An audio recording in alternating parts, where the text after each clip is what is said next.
One got knocked down, he won't get up again. The other went knocked him down. One got knocked down, and now he's fucking dead. The other went knocked him out.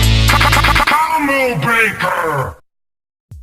Psychic powers are super badass. Think about it. What's cooler than attacking your foe with your freaking mind? Think about it. Nobody is gonna see that coming. You know, if you've got super strength, they're gonna see you running up and punching them. But if you have mind attack, they're just sitting there, doo-doo-doo, and then just BAM! Hit them with a mental attack. Shit, they aren't gonna see that coming. Well, today's beautiful ladies have mastered the art of fighting with their minds. That's right, today we have a matchup between Tatsumaki, the Tornado of Terror, and Jean Grey, the Dark Pheonix. Tatsumaki, the green-haired psychic brat of the One Punch Man universe.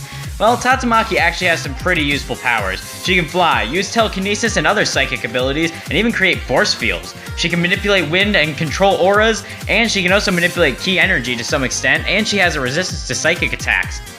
Now, with her, she also has a few special moves that are important to know, like her Psychic Whirlwind, where she basically makes a psychic tornado around her that deflects psychic attacks, and her Psychic Binding that allows Tatsumaki to suppress the powers of other psychics. Now, Tatsumaki's incredibly strong as she can summon a large meteor capable of destroying a large dinosaur monster, and she stopped several bombs from raining down from the sky with her psychic power alone. And, you know, she's also pretty damn fast too, as she's been stated to be one of the fastest S-class heroes, and she's caught artillery shells from Boros' ship before. She's also incredibly durable, as we've seen her survive severe wounds, and her barrier can withstand immense damage and, like, ridiculous amounts of force from all sorts of monsters that have attacked the city. And she's also incredibly skilled. She's an incredibly skilled warrior, but she isn't perfect. She's actually very dangerously overconfident and believes she can pretty much beat anyone with her psychic powers alone. Alright, it's time to talk about the most broken character in Marvel vs. Capcom of all time, really. Jean Grey, aka the Pheonix. Now, Jean Grey actually has some pretty awesome powers of her own. She can use telepathy and telekinesis, and even has the power to manipulate minds. She can fly, create illusions, manipulate energy, absorb energy, and even create force fields. She can actually manipulate fire, matter, and even teleport, and she can even create concussive force blasts to send her foes flying. She can also resurrect herself and is protected by the gods? Holy shit. Oh, you know, let's move on to the next power. She can also manipulate time, weather, and even reality.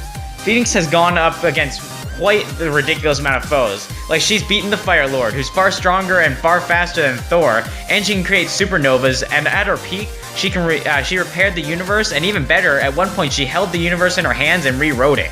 She's also fast enough to outmatch Thor and the Fire Lord and most of the X-Men, and she survived attacks from the Fire Lord, and if she ever dies, she can just simply resurrect. Now, Pheonix is also incredibly skilled hero and psychic, and actually recognized as one of the best X-Men in the world. However, if the Pheonix takes full control over her, she can kind of go a little bit crazy.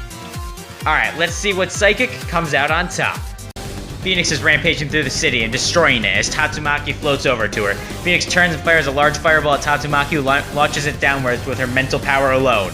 Pheonix smiles and picks up Tatsumaki with her mental powers and launches her straight into the air, then slams her straight back down, cracking a few of her ribs. Pheonix then dive kicks at Tatsumaki and creates a large crater. Pheonix starts lifting up some boulders with some buildings with her psychic powers, but all of a sudden the buildings fall and Pheonix looks confused as she tries lifting them again, but nothing happens.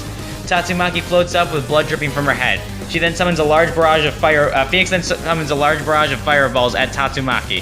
The fireballs all collapse in on Tatsumaki. When the fireballs disappear, Pheonix is sent flying through multiple buildings. Tatsumaki then flies over, picks her up with her mental powers, and throws her into the ground repeatedly. Pheonix then flies straight up and smiles. She runs over and kicks Tatsumaki through a building, rushes over and punches her repeatedly in the head. Tatsumaki starts to laugh and then launches Pheonix high into the air and starts raining down meteors. Pheonix dodges the meteors, it teleports behind Tatsumaki and snaps her neck and drops her to the floor. Our winner is Jean Grey, aka the Pheonix. So, Pheonix really just stomps Tatsumaki in this match with complete ease.